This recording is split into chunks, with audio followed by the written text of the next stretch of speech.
The next thing we want to code is, every time the user clicks on a number button, we want to append that to what the user has already clicked and display it in the user answer label. And so we need to go to our any component drawer and when any button clicked. But that means that when any button at all in the entire screen is clicked, we want to make sure that this is a number button and it could be a submit button. We don't want that to happen. So to make sure, we need to make sure that this button is in one of like the 4 rows of numbers that we have, 1 to 4. So make sure that get an if from here, if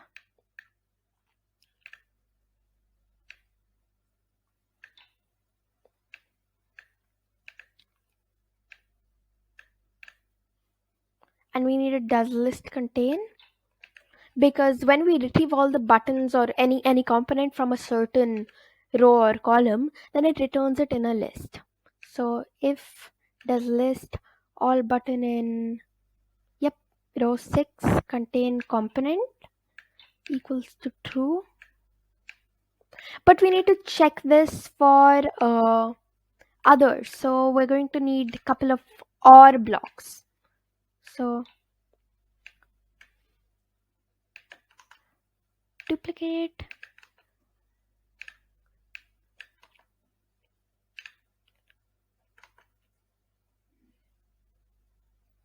my bad.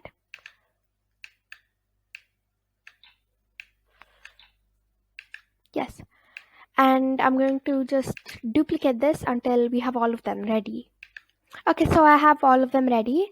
Now I want to set our user answer variable to what it already is plus the text from this variable. So user answer to grab a join block in from here, and we want to join what it already is, so that means grab another user answer variable with the text from this button. So down to any component, change this to button,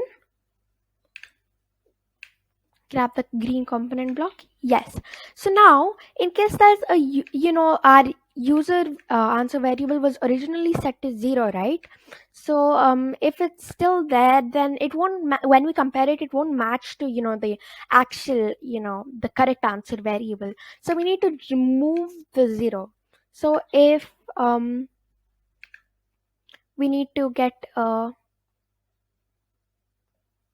in text letter, yeah, so in what text? If in our variable user answer, the first letter or the first number in our case is what do you say, 0, but it would be better to use a text block for the 0.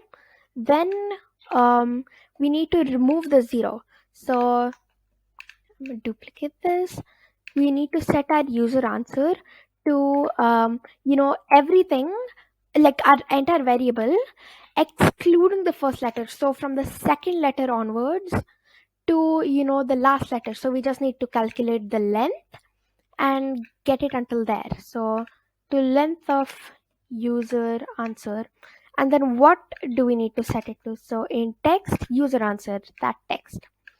Okay, and now we need to reconvert it back into like a number, so otherwise it won't be addable, it won't be comparable.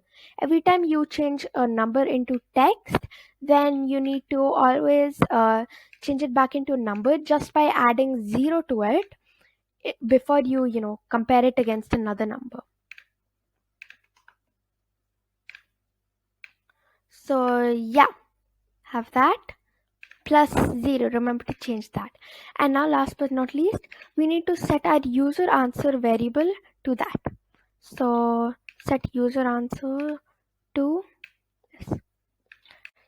So testing out our second function to like display what you type, let's just click live test over here, and 88 plus 22, 110.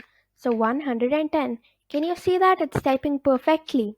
Okay, that just means it works.